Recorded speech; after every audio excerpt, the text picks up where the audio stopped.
If your blood runs orange and blue, this is the pod for you. You're listening to Orange and Blue Bloods, hosted by EJ Stewart and Tommy Beer. Let's get to it. Yeah. So the Knicks completed their final trip out west this season with a dominant second half performance and a win over the Trailblazers, 123-107. The Blazers led by as much as 16 points in the first half as the Knicks continue to struggle with their outside shot, which has been a bit of a story for them for much of the last 4 or 5 games. But the Knicks got a lift from the second unit, which helped them get back into the game in the first half. And then the Knicks just began to pull away in the third quarter, scoring 42 points, outscoring Portland 42-16 in the third quarter, which was just a complete annihilation there. Emmanuel quickly led the Knicks in scoring, 26 points, 10 rebounds from Quick. You don't usually see him. He's a good rebound guard, but you don't see him in the double-digit numbers when it comes to rebounds. So 10 boards to go along with those 26 points. Julius Randle added 24. RJ Barrett added 22. But the story of this game really was the bench. Deuce McBride had his best game, perhaps, as a Knick, a career-high 18 points. Josh Hart, a near triple-double, 16 points, 9 rebounds, 8 assists. Isaiah Hartenstein had no points, but he had 11 rebounds. Obi Toppin pitched in 11 points. The New York Knicks bench unit outscored Portland's reserves 45-12. Again, another dominant aspect of this game was the Knicks and how their bench just really flipped the game on its head. For the Trailblazers in this one, you got 38 from Damian Lillard, who, as Knicks fans were questioning whether or not he could still play. Not that I think that they were. You learned last night Damian Lillard definitely could still play. He still got it. He was phenomenal in this one. But didn't get much help outside of that. Anthony Simons had 22. Cam Reddish, who made plenty of headlines, slammed the Knicks this week, saying that the reason why he got benched had nothing to do with basketball and all about politics, posted just 2 points and netted a minus 27 plus minus in this one. So all good things to talk about when it comes to the Knicks win. Now, after the game, a lot of Knicks fans, I think, are waking up to something that they didn't expect to see. So Mitchell Robinson, who played in this game, did not finish this game in terms of the final unit that ended the game on the court. And that's kind of been a little bit of a recurring theme now that it's been Hartenstein closing games, not Mitch Robinson. Either way, Mitch Robinson took to Snapchat, app that I think most people don't even remember is still active, to express frustration about his role. He said, "Tired as F of just being out there for cardio, fam. Like, I want to play basketball to really just wasting my time and energy." And then he later posted disappearing for a while. And I guess that was his way of saying he won't be on social media, or at least on Snapchat, much longer. And then he later then tweeted this morning, "Life's a climb, but the views are great. Good night." So I don't know really what to make of the Mitchell Rob frustration and the tweets that he had on Twitter. But Mitch, I guess, is saying that he's not happy with the fact that he's not being more involved in the offense. Perhaps he feels like he should be getting more productive minutes. Before we get to the Mitch Rob, so let's focus on the positive here to start. With this bench mob, and I think that's fairly called a bench mob now. You know, I don't like to use that term unless you're really balling out. But this bench unit is becoming a bench mob with how they're performing. How were they able to turn the tide in this game? You know, that's an important point. Like, we need to come up with a nickname for this bench, so maybe we'll reach out to Twitter. But they're playing that well right now. I actually dug. I mean, should they just be the Hart Foundation? I mean, like the Hart Foundation. I know people think of the tag team of like Bret Hart and Jim Neidhart. Right, of course, I'm a huge wrestling fan. But like the Hart Foundation later in the '90s, like expanded to like 5 or 6 people. Like, you know, like why can't they just be the Hart Foundation? Josh Hart and Isaiah Hartenstein leads them. Let's just like expand it beyond just the tag team of I Hart and Josh Hart. And just say, hey, the whole bench mob is the Hart Foundation. They play with a lot of heart. They played with a lot of heart last night. It makes a lot of sense for a lot of reasons. We'll reach out to the creative folks on Knicks Twitter and see what they have to say. But yeah, you know, I kind of dug into the numbers this morning. 13 games since Josh Hart's arrival. Knicks 10-3 in those contests. New York's bench has posted a league-leading net rating of plus 8.4. Only one other team in the NBA, their second unit is north of plus 3.7. Knicks have outscored their opponents by 81 points in 228 bench minutes. And as you mentioned, the kind of the linchpins of that bench unit, obviously Josh Hart since he arrived, and also Isaiah Hartenstein. NBA leaders in plus minus over the last 5 weeks, over this 13-game stretch. Isaiah Hartenstein plus 146, Josh Hart plus 144, Drew Holiday plus 121. The NBA leaders, not just on their team, not just in the Eastern Conference, not just among starters and/or reserves, of all NBA players dating back to the trade deadline, Isaiah Hartenstein and Josh Hart have the highest individual plus minus, and obviously that speaks to where the where the Knicks are, how well the Knicks bench has been playing, and then the best player off the bench, could be Hart, but the player enjoying his career game last night was Deuce McBride, somebody we've called for for extended minutes for dating back to the first episodes of this pod. Season turned around once the 9-man rotation. Tibbs shifted from the veterans, the Fourniers and Roses and Cam Reddishes, and went to the 9-man rotation of which included Deuce McBride, which surprised some people, but there's no surprise. It shouldn't be shocking that he was a key contributor given how well they played. In terms of his individual net rating, it's plus 7.8. That's second on the team behind only Josh Hart. So among players that have been here since the start of the season, Deuce is number one in terms of per 48 minutes. The Knicks outscoring their opponents, and obviously a lot of that has to do with defense. New York allows just 104 points per 100 possessions with McBride on the floor. That's the lowest among all Knicks reserves, and that's one of those things where the metrics match the eye test because you just watch this kid, and even when his shot isn't falling, and his shot has not been falling for the better part of this season, plays the passing lanes, plays with intensity, sees the floor, does not die on screens, is great help defender, gets back in transition. We saw that great block on Simons last night. He just does it all, from a defensive standpoint. And obviously last night, in addition to that, we had him knocking down shots. When you knock down 4 3-pointers, that's kind of unlocks the final aspect of McBride. My favorite McBride metric, dating back to the start of his rookie season, so since last year, he's played more than 15 minutes 26 times. The Knicks are 21-5 in those 26 contests. Wow. So that's a winning percentage of almost 81%. And again, that's 15 minutes. That's not human victory cigar. They put him in at the last 30 seconds, or the last 4 minutes of a blowout. That's playing in the first half and the second half. 15 total minutes. The kid just impacts winning. And those are the type of players that establish themselves as rotation players. And so we put in full. We saw it manifest itself. When one guy doesn't have a great night, another guy steps up. Obviously, Knicks fans had to be nervous at the start of that first quarter that this wasn't going to be a night. And honestly, probably they wouldn't have blamed if they let go of the rope. Exhausting season, exhausting road trip. Guys playing a ton of minutes. No Jalen Brunson. Team comes out flat. And what happens? Josh Hart and McBride and Hartenstein and Obi played well. They refused to let the Knicks lose. Knicks win an important game. Now have 4 days off to get rested, to get healthy. And here they are, 71 games into the season, 11 games over 500. I didn't think we'd be here. So impressive to watch. Yeah, really impressive. And talking about the play of Deuce McBride, to me, it felt like that game just shifted on that block. Like, Knicks have started to climb back in a little bit. They're down by 8 at that point in the game, but when it was such a great effort, such a dominant defensive type of play, I just think it kind of told Portland that, like, okay, you guys have had your fun. Now, like, the real game's about to start. And it started with that play. And Deuce McBride, he came in the game and immediately was getting deflections. Even in that first quarter, they were down by double digits. So I kind of knew what time he was on, at least defensively, to start the game. And he's usually playing that way defensively anyway, but he was particularly active early while the Knicks were down big. But once that block happened, I said, okay, this is going to be a different game from here on out. And it was another game where the refs were letting guys play. It was a physical, ragged kind of game for a lot of this. I think in some ways that helped the Knicks because they weren't playing with much defensive intensity. So when they did pick it up, they didn't get buried by all these fouls. They were fouling Lillard quite a bit. He's great at getting to the line, but the rest of the guys on the court, they let play. Lillard was getting superstar calls. Nobody else was.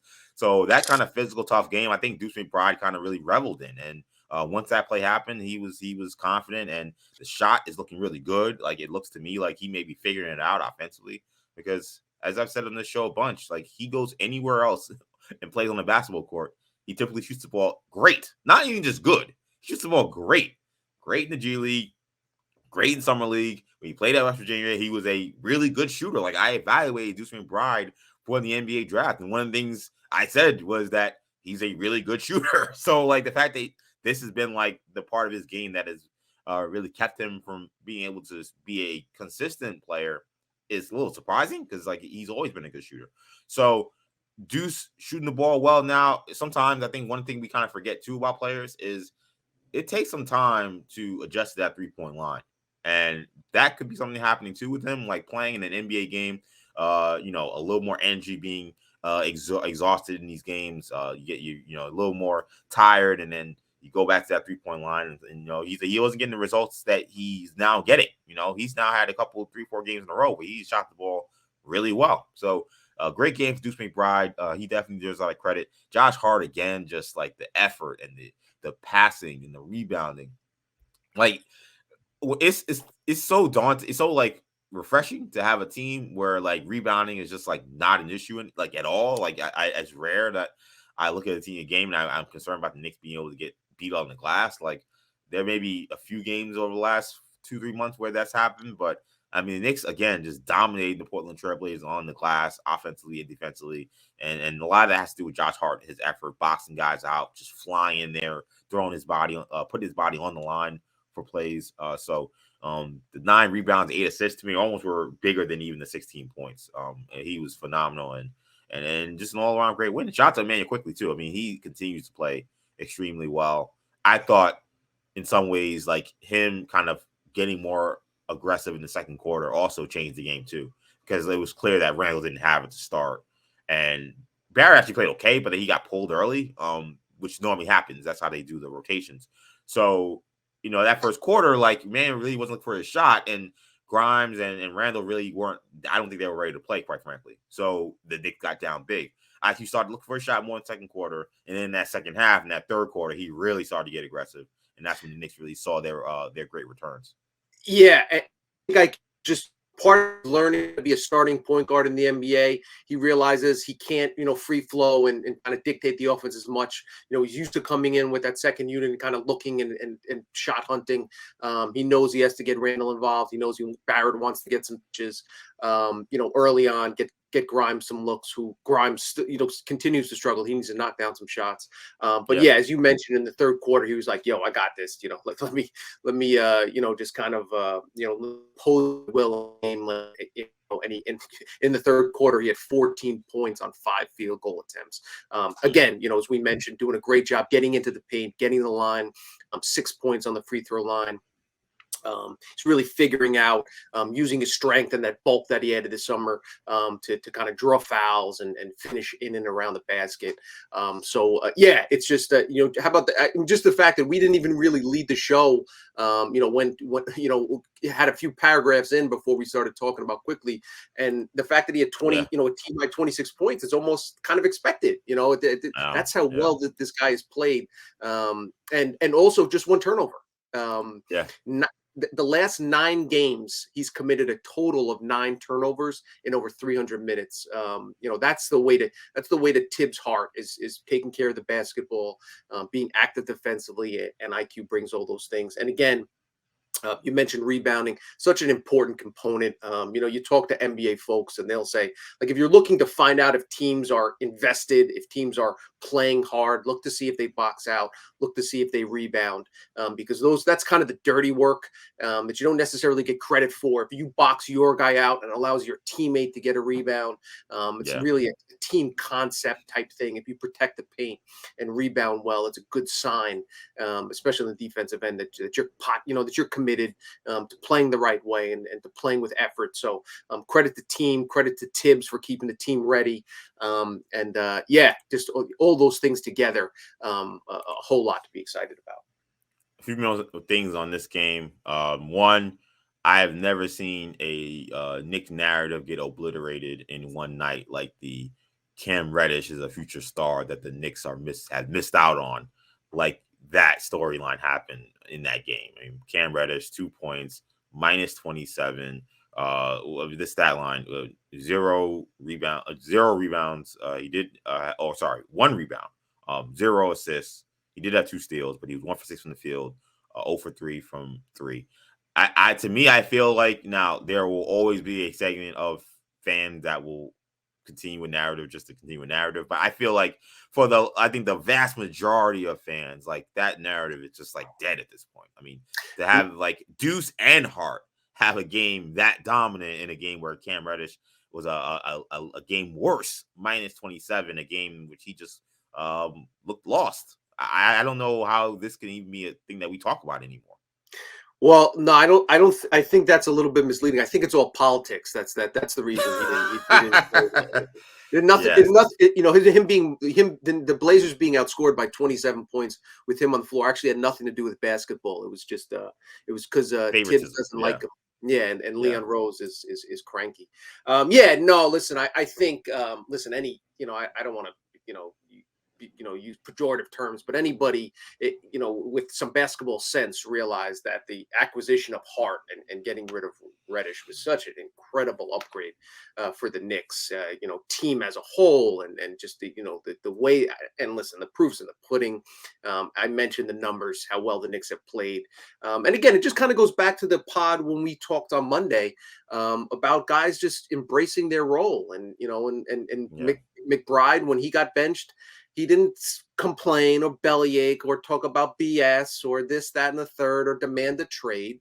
He just accepted and embraced his knowledge, which player is more prepared, certainly at this stage of his career. An established winner, a veteran. It gives the team a better chance to win. So I'm going to stay ready. Obviously, you don't anticipate Jalen Brunson getting hurt, but when Jalen Brunson got dinged up, he stepped in, and stepped up. The whole, stay ready so you don't have to get ready thing.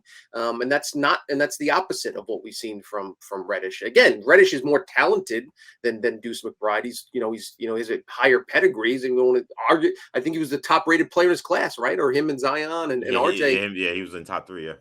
We're right there with each other. And sometimes it's hard for guys to accept that role. So I hope Reddish, he's going to get another chance. He's going to be a free agent, whether it's in Portland or another situation. Hopefully he kind of, uses this as a growing, as a learning opportunity. But that's some other team's issue right now.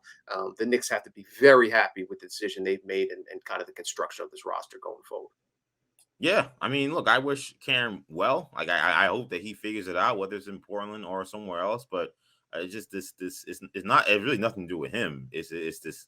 In some ways, I think a lot of his supporters have actually kind of set him up to fail because they prop him up as this like unbelievable guy that once he plays, like everybody will see. And it's like, I know he talked about playing in New York, feeling like he had to make every shot, in part because of the fact that he could get yanked at any moment from Tibbs. I kind of feel like he plays with Portland or any other team, I'm like, yo, if he plays, he better do something. Because, like, the way his fans talk about him on the internet, like, you think that he's the next Tracy McGrady, So I think that this is a big moment. I think that it maybe got to him. And that's why he played so poorly. And I'm looking on Twitter and I'm seeing Blazer fans saying, where's Shaedon Sharpe? Why isn't he playing? And I'm like, well, he's not playing because you're playing Cam Reddish. So I don't know what you want me to say. All I heard was that this was the guy that had to get minutes, and yes, he goes to another team, and now other young promising players aren't getting minutes because they got to see what they have in Cam Reddish. So Knicks win this one, 123-107.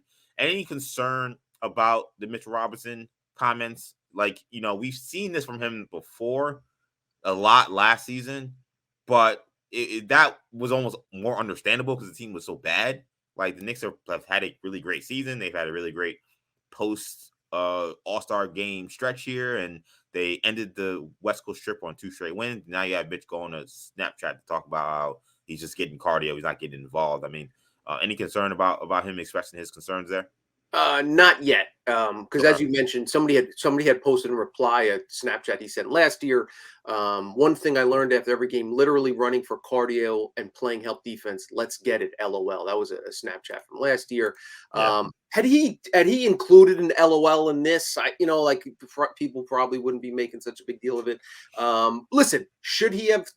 First and foremost, should the Knicks involve him in the offense more? Absolutely, they should. Yeah. Not just to keep him happy, and because he's been a solid contributor, especially on the offensive glass, on the defensive end. He's been an important part of their success. but because it helps the team win. Again, you Yeah. have a lob threat that can take the top off of defense, gives you more space. It makes guys, help defenders, more hesitant to leave. Grimes is going to get more open looks. IQ is going to get more open looks. Barrett's going to get more open looks if defenders are worried about Mitch pick and rolling and then throwing lobs to him at the top of the rim. So the Knicks should involve him more offensively. That being said, so I understand Mitch's frustration. That being said, completely inexcusable to express your frustration on social media. It's 2023. This day and age, you may think I'm just going to do it in a moment of frustration. Nobody's going to notice. Somebody's going to screen cap it. Somebody's going to post it on Twitter, and then it's going to go viral or whatever. Yeah. So at least he deleted it. He had the common sense to delete it. I'm sure he's going to get yelled at by his agent. I'm sure Tibbs and then we're going to sit down and say, hey, Mitch, let's stay off social media. Again, assuming he comes in on, whenever the next open practice will be, Wednesday, Thursday. I'm not sure when they're going to meet with the media. He'll come out and say, listen, moment of frustration, stupidity. We're 11 games over 500. That's all I care about. I expect him to say that. Even if he doesn't feel that way, you're professional. You have to do what's best for the team. You're on a winning team. You're an important part of that when you're the starting center on the best Knicks team in a decade. So handle yourself the right way. If you are frustrated, and frustration's understandable, go to the coaching staff, talk to Brunson, talk to IQ, and say, hey guys, can I get a few more looks? That's kind of where I feel. I'm not overly concerned about it right now. Assuming he handles it right going forward.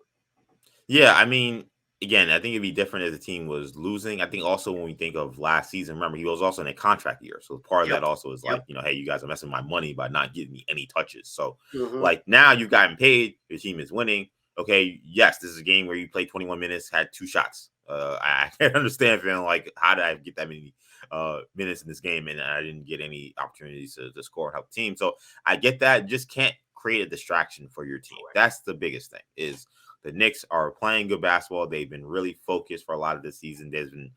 But honestly, the only distractions they had were James Dolan. Like there's really been no issues with this team regarding like anything off the court or anything. I mean, Randall had his moment in LA, but that was even in a game. It wasn't like a distraction that happened from outside of the game. So like everybody's been on the same page. Everybody's been moving forward in one direction. So you can't be the one guy that's going in a different direction, because then that kind of brings now an element to your team and the distraction to your team that is detrimental. So I think Mitch at this, and that's what kind of the only thing that I think that is a little frustrating for me, and why I don't want to say I'm concerned, but it is noteworthy to me, is that like I think Mitch knows that. Like he's not dumb. Like he knows that this is going to be a distraction, and it's like, I mean, is getting more shots like that important to you, regardless of whether your team is winning? Like I don't know. So I wasn't thrilled with this. I kind of hope that Mitch would have put this stuff to bed last season after we saw him kind of do this kind of stuff last season, but him doing this stuff again, just something to keep in mind. Like again, I think if you're a Knicks front office, like you gotta know what you're dealing with all your players, and you learn things about your players over the course of these years. And we know that Mitchell Robinson will go to social media if he doesn't get enough shots or whatever, and you have to think about that when you're building this team moving forward. That mean, put him on the trade block tomorrow? No, but it's just something to keep in mind, and hopefully he'll be smarter, he'll be wiser, and that we won't have to deal with Mitch Robinson doing this kind of thing, especially after a win. If they lost, I almost wouldn't mind this stuff, but that was one of the best that I know we've racked them up, but that was one of the best wins of the next season, considering they were down 16 points and all the hoopla with Cam Reddish and Josh Hart trade, and they have that great second half. Like to have, you didn't have to waste oxygen on this, not just for us, but of course the team. Now once they get back and they talk to the media, is pointless. So hopefully.